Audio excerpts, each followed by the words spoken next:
Xin chào tất cả mọi người, chào mừng mọi người đã đến với kênh của mình Viva Rosé. Thì hôm nay mình sẽ hướng dẫn các bạn móc một chiếc túi xách họa tiết lưới đan chéo như thế này. Ok, bây giờ chúng ta sẽ bắt đầu luôn nha. Thì chất liệu đây mình sử dụng đó là sợi cô tông 2mm. Và để móc mẫu túi này thì các bạn dùng hết 225 sợi. Và kim móc đây mình dùng có độ dày đó là 3.5mm. Bước đầu đó là các bạn sẽ bước vào và móc phần đáy túi. Và để móc được phần đáy túi, trước hết đó là các bạn cần phải lấy mũi đầu tiên. Và cụ thể cách lấy mũi đầu tiên sẽ là như sau. Trước hết đó là các bạn sẽ căng sợi ra như thế này. Sau đó các bạn sẽ dùng kim móc quấn quanh sợi một vòng. Sau khi mà các bạn đã tạo được một phần lỗ như thế này rồi thì các bạn sẽ dùng kim móc kéo sợi qua phần lỗ như thế này cho mình. Như vậy là các bạn đã có được một mũi đầu tiên như thế này rồi. Bước tiếp theo đó là các bạn sẽ gài lên tổng cộng là 43 mũi móc xích.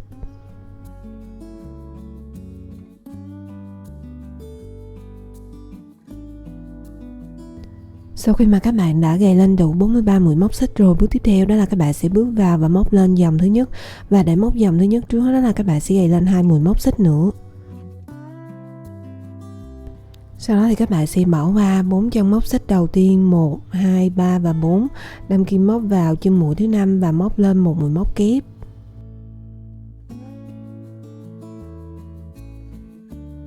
Tiếp tục các bạn lại gài lên 4 mũi móc xích.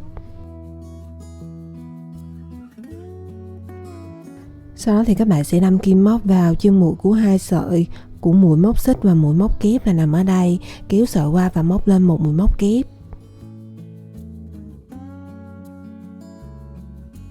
Như vậy là các bạn đã có được một mũi chữ X đầu tiên rồi. Tiếp tục đó là các bạn sẽ móc lên mũi chữ X thứ hai bằng cách là gài lên một mũi móc xích. Sau đó thì quấn sợi quanh kim 2 lần, bỏ qua một chân mũi, đâm kim móc vào chân mũi kế tiếp. Sau đó thì kéo sợi qua lần thứ nhất. Tiếp tục quấn sợi quanh kim lần thứ hai, bỏ qua một chân mũi, đâm kim móc vào chân mũi kế tiếp, kéo sợi qua lần thứ hai.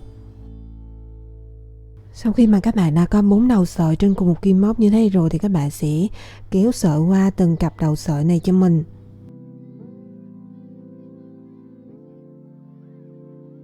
Tiếp theo đó là các bạn sẽ móc lên một mũi móc xích. Sau đó thì đâm kim móc vào hai sợi của hai mũi móc kép là nằm ở đây. Sau đó thì kéo sợi qua và móc lên một mũi móc kép. Như vậy là các bạn đã có được mũi chữ X thứ hai rồi. Và đến đây thì các bạn sẽ bắt đầu lặp lại các bước. Đó là các bạn sẽ bỏ qua một chân mũi, sau đó thì móc lên một mũi móc xích, đâm kim móc vào các chân mũi kế tiếp và móc lên mũi chữ X. Và cách móc sẽ tương tự giống như là mũi chữ X thứ hai mình đã hướng dẫn. Và mình sẽ gặp lại các bạn sau khi mà các bạn đã móc đến hết chân mũi cuối cùng nha. Và sau khi mà các bạn đã móc lên hết chân mũi cuối cùng rồi thì các bạn đã móc xong phần đáy túi. Bước tiếp theo nữa đó là các bạn sẽ chuyển qua móc phần thân túi. Thì ở phần đáy túi này gồm có 4 cạnh. Và để móc được phần thân túi thì các bạn sẽ móc từ cạnh thứ nhất qua cạnh thứ hai đến cạnh thứ ba và cuối cùng là cạnh thứ tư. Thì đầu tiên đó là mình sẽ hướng dẫn các bạn móc cạnh thứ nhất trước nha. Thì các bạn hãy nhìn là cạnh thứ nhất là gồm có một mũi chữ X và mũi chữ X này gồm có 2 đoạn. Từ đây đến đây là đoạn thứ nhất và từ đây đến đây là đoạn thứ hai. Thì mỗi một đoạn các bạn sẽ móc lên mỗi một mũi chữ X và khoảng cách giữa mỗi mũi chữ X với nhau đó là một mũi móc xích. Và cụ thể cách móc sẽ là như sau.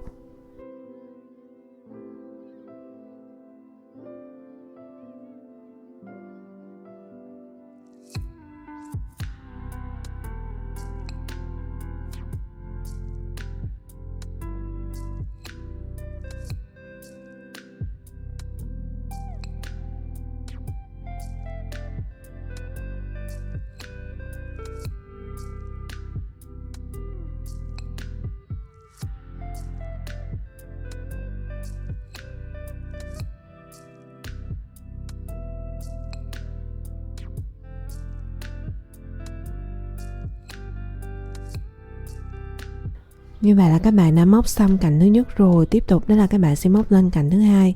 Và để móc cạnh thứ hai trước đó là các bạn sẽ gài lên một mũi móc xích. Sau đó thì các bạn sẽ đâm kim móc vào chân mũi đầu tiên của cạnh thứ nhất, cũng chính là chân mũi cuối cùng của cạnh thứ hai, và bắt đầu móc lên một mũi chữ X.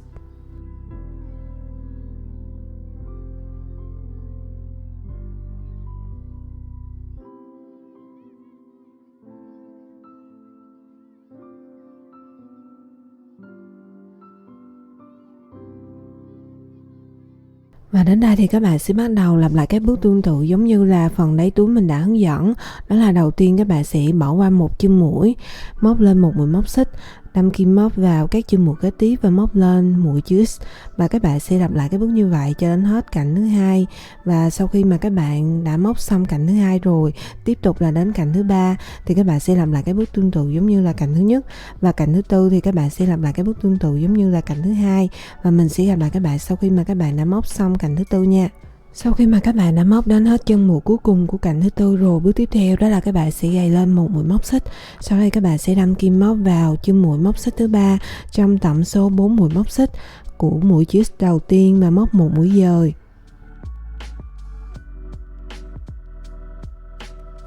Như vậy là các bạn đã móc xong dòng thứ nhất của phần thân túi rồi. Tiếp tục đó là các bạn sẽ móc lên dòng thứ hai, và để móc dòng thứ hai trước hết đó là các bạn sẽ móc lên một mũi giả kép bằng cách là gầy lên một mũi móc xích. Sau đó thì đâm kim móc vào chân mũi đầu tiên và móc lên một mũi móc đơn. Sau đó các bạn lại tiếp tục gầy lên một mũi móc xích, đâm kim móc vào chân mũi của mũi móc đơn đầu tiên và móc lên một mũi móc đơn kế tiếp. Tiếp theo đó các bạn lại gầy lên 3 mũi móc xích. Như vậy là các bạn đã có được nửa mũi chữ X đầu tiên rồi. Tiếp theo đó là các bạn sẽ bỏ qua một chân mũi móc xích, đâm kim móc vào 3 chân mũi kế tiếp và móc lên mũi chữ X thứ hai.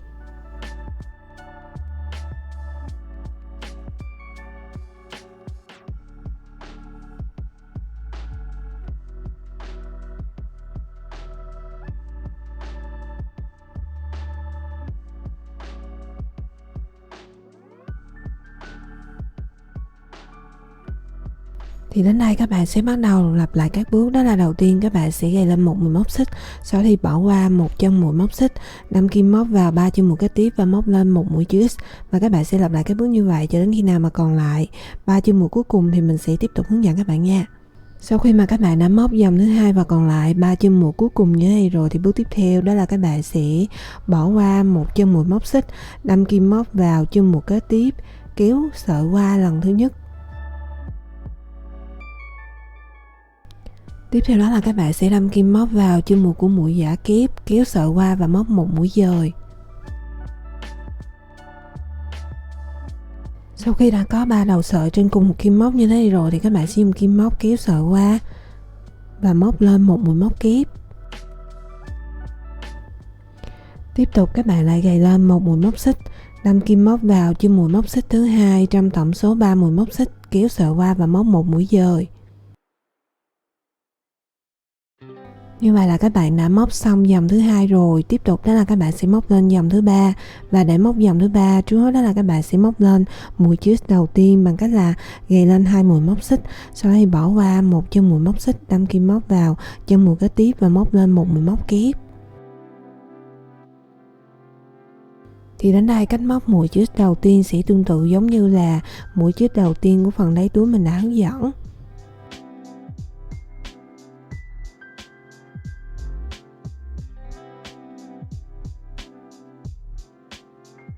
Và như vậy là các bạn đã có được mũi chữ X đầu tiên rồi. Tiếp theo đó là các bạn sẽ móc lên mũi chữ X thứ hai, và bắt đầu từ mũi chữ X thứ hai này trở đi cách móc sẽ tương tự giống như là phần đáy túi mình đã hướng dẫn, và mình sẽ gặp lại các bạn sau khi mà các bạn đã móc xong dòng thứ ba nha.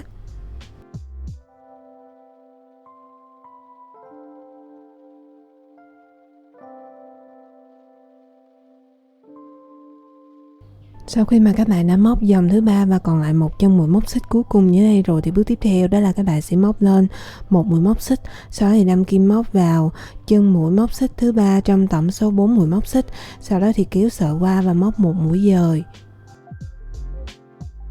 Thì như vậy là các bạn đã móc xong dòng thứ ba rồi. Tiếp tục đó là các bạn sẽ móc lên dòng thứ tư, và bắt đầu từ dòng thứ tư này trở đi thì các bạn sẽ lặp lại các bước xen kẽ của dòng thứ hai và dòng thứ ba như mình đã hướng dẫn. Thì đối với dòng chẵn các bạn sẽ móc tương tự giống như là dòng thứ hai, còn đối với dòng lẻ các bạn sẽ móc tương tự giống như là dòng thứ ba, và các bạn sẽ lặp lại các bước như vậy cho đến hết dòng thứ 11 thì mình sẽ tiếp tục hướng dẫn các bạn nha. Và sau khi mà các bạn đã móc xong dòng thứ 11 rồi thì các bạn đã đạt được một kích thước chiều ngang là 26cm và chiều dọc là 25cm. Thì như vậy là các bạn đã móc xong phần thân túi rồi. Bước tiếp theo đó là các bạn sẽ kết mũi lại bằng cách là móc lên một mũi móc xích, kéo sợi ra một đoạn và dùng kéo cắt đi phần đoạn sợi thừa này cho mình.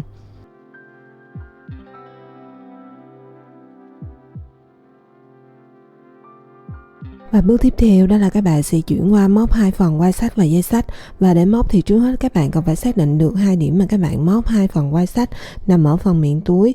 Thì điểm thứ nhất là nằm từ mũi chữ thứ 24 cho đến hết mũi chữ thứ 6, và điểm thứ hai là nằm từ mũi chữ thứ 11 cho đến hết mũi chữ thứ 19. Và sau khi mà các bạn đã xác định được hai điểm rồi, bước tiếp theo đó là mình sẽ bắt đầu hướng dẫn các bạn móc phần quai xách thứ nhất nằm ở điểm thứ nhất trước nha. Để móc trước hết đó là các bạn sẽ đâm kim móc vào chân mũi thứ 3 của mũi chữ thứ 24, sau đó dùng sợi và lấy mũi đầu tiên. Tiếp theo đó là các bạn sẽ kéo mũi đầu tiên mà các bạn vừa mới gầy qua chân mũi thứ 3 này cho mình. Và bắt đầu từ đây thì các bạn sẽ móc lên dòng thứ nhất của phần quai xách. Và ở phần quai xách này, mỗi một bên phần rìa các bạn sẽ giảm mũi cho mình. Và cụ thể cách móc sẽ là như sau.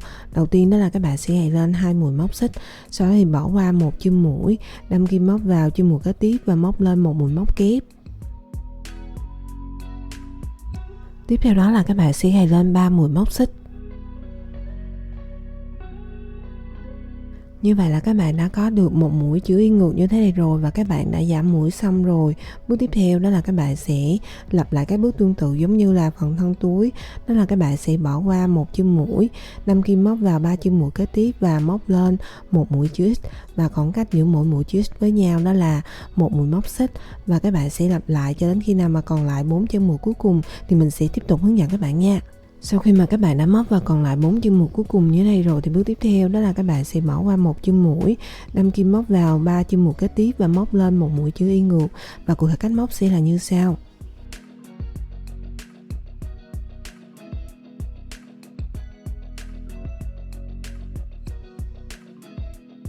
Như vậy là các bạn đã móc xong dòng thứ nhất rồi. Tiếp tục đó là các bạn sẽ móc lên dòng thứ hai. Và để móc dòng thứ hai trước đó là các bạn sẽ móc lên một mũi móc xích, sau đó thì xoay ngược phần móc lại. Sau đó thì các bạn sẽ bỏ qua chân mũi đầu tiên, đâm kim móc vào chân mũi thứ hai và móc lên một mũi móc đơn. Tiếp theo đó là các bạn sẽ gầy lên 3 mũi móc xích.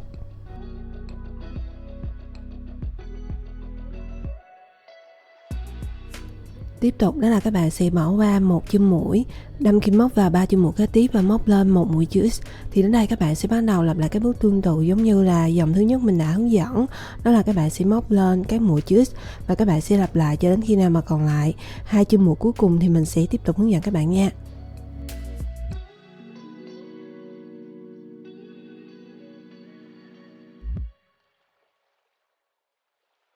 Sau khi mà các bạn đã móc dòng thứ hai và còn lại 2 chân mũi cuối cùng như này rồi thì bước tiếp theo đó là các bạn sẽ bỏ qua một chân mũi, đâm kim móc vào chân mũi cuối cùng này và móc lên một mũi kép đôi. Như vậy là các bạn đã móc xong dòng thứ hai rồi, và tổng số mũi chữ X hiện giờ các bạn đang có là 5. Tiếp tục đó là các bạn sẽ móc lên dòng thứ ba, và để móc dòng thứ ba trước đó là các bạn sẽ móc lên một mũi móc xích, sau đó thì xoay ngược phần móc lại. Bỏ qua chân mũi đầu tiên, đâm kim móc vào chân mũi thứ hai, móc lên một mũi móc đơn, sau đó thì các bạn lại gầy lên 3 mũi móc xích.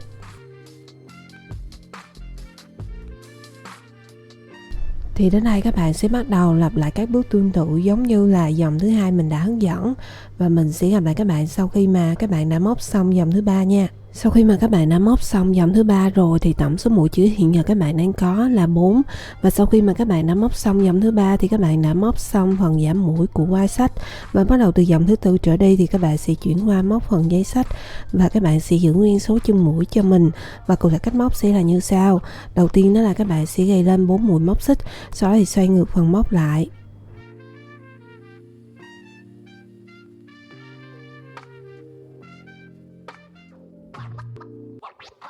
Tiếp theo đó là các bạn sẽ đâm kim móc vào chân mũi thứ hai và móc lên một mũi kép đôi.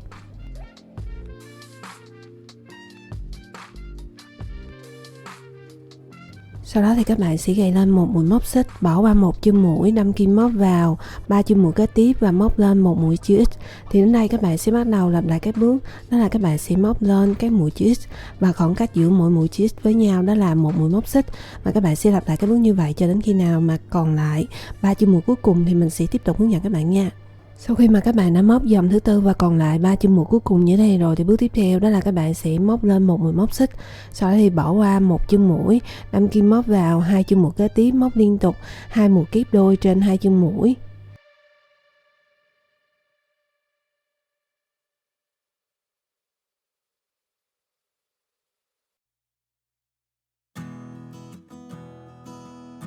Như vậy là các bạn đã móc xong dòng thứ tư rồi. Tiếp tục đó là các bạn sẽ móc lên dòng thứ năm. Và để móc dòng thứ năm trước hết đó là các bạn sẽ gài lên 4 mũi móc xích, sau đó thì xoay ngược phần móc lại.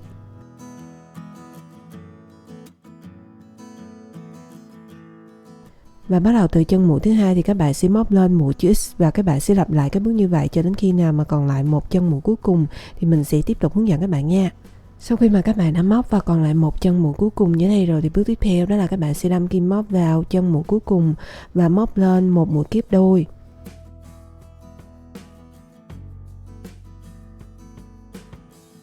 Và như vậy là các bạn đã móc xong dòng thứ 5, tiếp tục đó là các bạn sẽ móc lên dòng thứ 6. Và bắt đầu từ dòng thứ 6 trở đi thì các bạn sẽ lặp lại các bước xen kẽ của dòng thứ 4 và dòng thứ 5 với cái dòng còn lại, và các bạn sẽ lặp lại cho đến hết dòng thứ 10 thì mình sẽ tiếp tục hướng dẫn các bạn nha.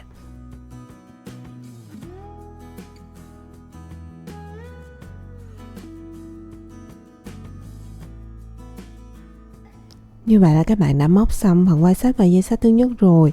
Tiếp theo đó là các bạn sẽ chuyển qua móc phần quai xách và dây xách thứ hai. Và cách móc sẽ tương tự giống như là phần quai xách và dây xách thứ nhất mình đã hướng dẫn. Và mình sẽ gặp lại các bạn sau khi mà các bạn đã móc xong phần quai xách và dây xách thứ hai nha. Sau khi mà các bạn đã móc xong phần dây xách thứ hai rồi, bước tiếp theo đó là các bạn sẽ nối phần dây xách thứ nhất và phần dây xách thứ hai này lại với nhau. Và để nối trước hết đó là các bạn xếp hai mặt phải hướng vào bên trong, còn hai mặt trái thì sẽ hướng ra bên ngoài. Và các bạn sẽ dùng cái sợi đang móc phần dây xách thứ hai để nối luôn. Và cụ thể cách nối sẽ là như sau. Đầu tiên đó là các bạn sẽ lấy kim móc ra khỏi chân mũi đầu tiên của phần dây xách thứ hai, đâm kim móc vào chân mũi đầu tiên của phần dây xách thứ nhất, kéo chân mũi đầu tiên của phần dây xách thứ hai này qua chân mũi đầu tiên của phần dây xách thứ nhất, sau đó thì gài lên một mũi móc xích.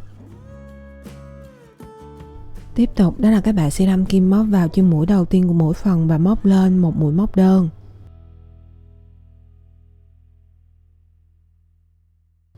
Thì đến đây các bạn sẽ bắt đầu lặp lại các bước, đó là các bạn sẽ đâm kim móc vào mỗi một chân mũi và mỗi một phần lỗ của mỗi phần và móc lên mỗi một mũi móc đơn. Và các bạn sẽ lặp lại các bước như vậy cho đến hết chân mũi cuối cùng thì mình sẽ tiếp tục hướng dẫn các bạn nha.